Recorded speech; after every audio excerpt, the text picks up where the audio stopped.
이번에 인간 사회에는 비인간화의 위협과 인간성 상실의 공포가 있습니다.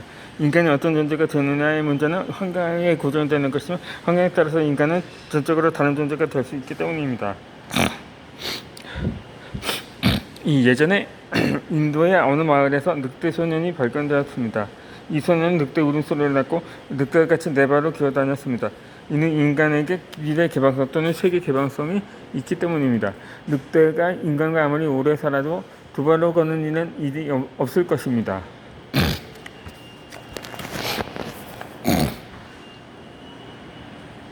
인간이 어떤 존재가 되었느냐의 문제는 결정되어 있지 않습니다.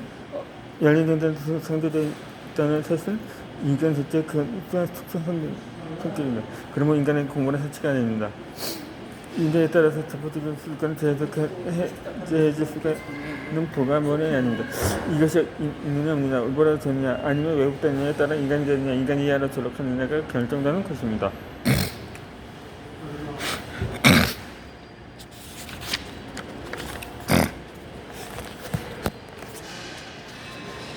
지금 가장 좋은 것은 지금 오는 중입니다. 이 인간의 개방성은 우리의 생각이나 관습에 영향을 미칩니다. 우리가 가지고 있는 생각의 관습을 영원히 지속되는 것이 아니라 변하는 것입니다. 우리가 어떤 가치관을 가지고 있냐면 그 가치관은 나에 따라 바뀝니다. 지금 이 영상을 시청하고 있는 당신이 35살이라고 가정해 봅시다. 당신은 10년 전에 지금과 동일한 생각을 갖고 있었습니까? 그렇지 않을 것입니다. 10년 후엔 당신 또 다른 생각을 갖게 될 것입니다. 지금 우리가 가진 생각은 대부분 사람들과의 상호작용을 통해서 우리의 생각 속으로 들어오게 된 것입니다.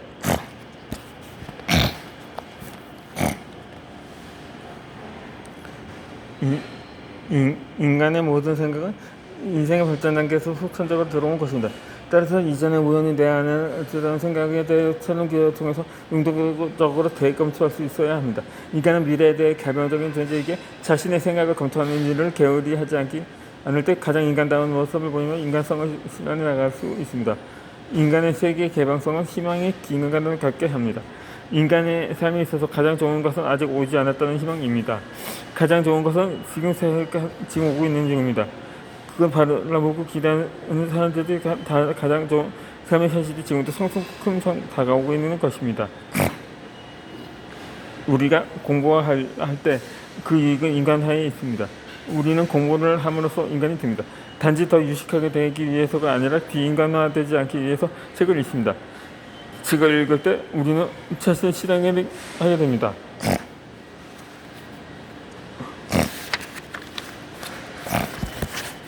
모든 인간은 잠재성을 갖고 있습니다. 인간에게 잠재성이 있다는 것은 실현되어야 하는 근본이 인간 안에 있다는 것입니다. 우리가 책을 읽고 정보를 습득하는 것은 우리의 숨겨진 가능성을 실현하기 위함입니다. 모든 인간들에게 가능성이 있다는 것은 인간 안에 창조적 불만이 있다는 사실을 통해서 드러나며 증명될 수 있습니다. 가능성은 있으나 현실화되지 못할 때 나타나는 현상이 바로 불만입니다. 가능성이 전혀 없는 사람은 불만스러워하지 않습니다. 누가 불만스러워할까요? 가능성은 있으나 그것을 실현할 아무런 방법을 갖지 못하는 사람이 불만을 표출합니다. 전적으로 무능한 사람에게는 전혀 불만이 없습니다. 자신 안에 아무런 잠재성이 없는 사람은 평소에 실현을 기대하며 불만스러워하지 않습니다. 아무런 내용물이 없는 냉장고에서는 악취가 나지 않습니다. 반면 냉장고 안에 내용물이 있는데 음식이 되기 위해 사용되지 않을 때 재료가 부패하고 악취가 나는 것입니다. 인간에게 불만이 있다는 것은 아직 실현되지 않은 가능성이 점잖고 있음을 의미하는 것입니다. 이 불만에는 건설적 기능이 있습니다. 모든 불만이 다 건설적이거나 좋은 것은 아닙니다. 어떤 불만은 파괴적이지만 어떤 불만은 건설적입니다. 인간의 역사는 건설적인 불만을 가진 사람들에게 의해 날로 새로워졌습니다.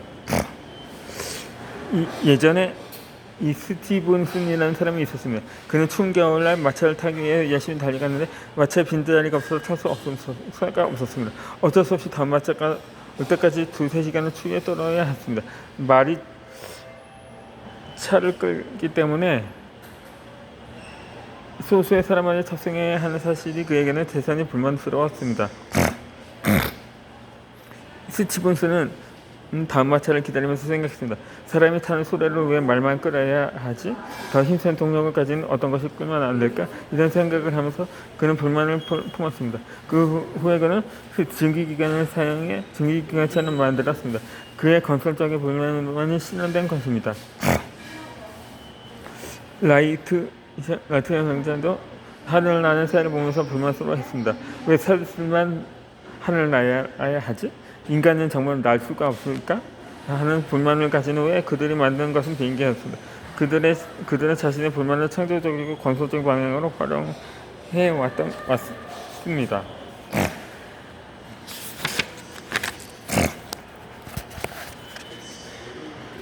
새로운 우선순위는 고안한 것입니다.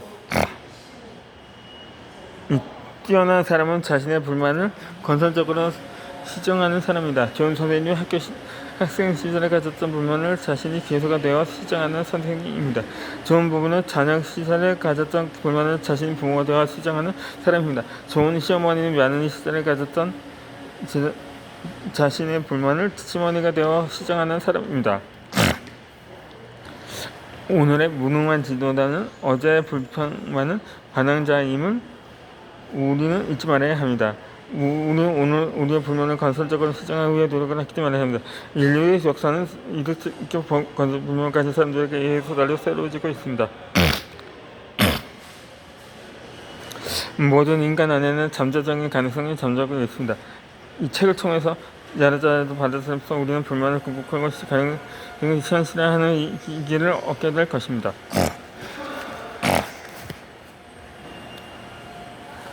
이 만남을 위하여 우리는 독서를 통해 글자를 읽습니다.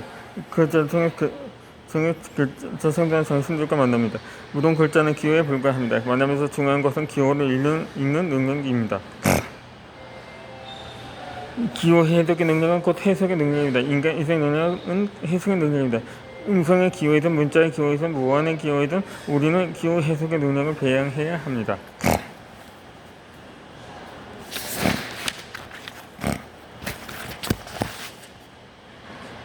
우리가 해석의 능력을 갖추고 있다면 모든 문자는 생기를 얻게 되면서 한숨소리를 따라오고 기쁨의 찬성을 따라오며 때로는 절망의 눈물, 때로는 희망의 메아리로 다가옵니다. 이러한 해석의 능력을 갖춘 사람은 풍성한 세계를 살아갑니다. 그 사람은 상황과 가속사 있으며 그는 많은 것을 유통합니다. 그 사람의 입을 열면 다른 사람은 길을 그으립니다. 오늘도 우리는 인생의 풍성한 해석자를 찾아 헤매고 있습니다. 그 풍성한 해석자를 우리는 책 속에서 만납니다. 우리가 독서하고 책을 집중하는 것은 만남을 위해서입니다. 우리는 독서를 통해서 위대한 정신감을 만나게 됩니다. 위대한 만남을 통해서 우리는 책을 읽습니다. 일상적인 삶을 살아가는 동안 우리의 교제 범위는 제한되기 쉽습니다. 되게 많은 사람들마다 만나게 됩니다. 학교를 졸업하게 되면 새로운 친구를 사귀기도 어렵게 됩니다. 공부는 우리의 교제 범위를 높여줍니다. 공부하는 것은 우리가 우주의 구성원을 하나라도 더 알아간다는 것을 뜻합니다. 우리가 공부하지 않으면 생활하는데 그저 아는 사람을 알다가 쓰던 물건을 쓰다가 죽는 것입니다. 그러나 공부하는 과정에서 우리는 교제 범위를 넓힐 수 있습니다. 우리가 공부할 때 우리의 응접심이 엄청나게 넓어집니다. 시간을 통해 사람 만나보고 배우게 될 때 우리는 동시대인이 아닌 사람과도 대화를 나눌 수 있습니다. 다른 언어를 습득한다면 우리는 언어권이 다른 사람들과도 대화를 나눌 수 있습니다. 인생의 질은 만남의 제일에 결정됩니다. 오늘 나의 모든 모습은 그러니까 내가 쌓아서 만난 결과입니다. 내가 누구인가를 알 수 있는 좋은 방법은 어떤 사람을 만나봤으면 지금 어떤 사람들을 만나고 있는가를 살피는 것입니다. 우리가 행복감이 있습니다. 행복은 만남과 교류가 있습니다. 개성에 거루된 것은 마음이 고르는 간의 교류가 있을 때 행복이 있습니다. 우리는 인생의 교제 범위를 만드는데 많은 수를 해야 합니다.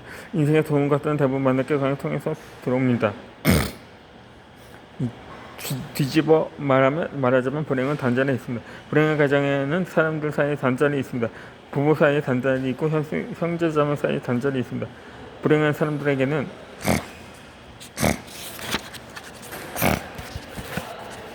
공통적인 특징이 있는데 혼자 살아간다는 것입니다. 여기서 혼자 산다는 것은 자취한다는 뜻이 아니라 고립 가운데 살아간다는 것입니다. 불행한 사람들은 함께 식사를 해도 고립 가운데 음식을 먹습니다. 질문해도 혼자 하고 해답을 내려도 혼자 합니다. 애석하게도 그들은 채점할 때도 혼자 합니다. 혼자만의 동굴 속에서 사는 사람은 불행한 사람입니다. 대화를 하긴 하지만 혼자 고민하며 상대 생각합니다. 내 점은 다른 사람이 하지 못하고 나도 다른 사람의 고민과에 대해 아무런 관심이 없습니다. 행복한 사람들은 어떤 집단에서 구리 기쁨을 알고 있습니다. 학생의 종종 이런 말을 하는데 누가 행복한 사람인지에 대해 생각해 봤으면 합니다. 여러분, 누가 학교에서 제일 행복한 사람입니까? 제일 행복한 사람은 가장 직위 높은 사람이 아닙니다. 불행한 사람은 이 학교가 제일 직위가 낮은 사람이 아닙니다. 인생이란 그런 것이 아닙니다. 아닙니다.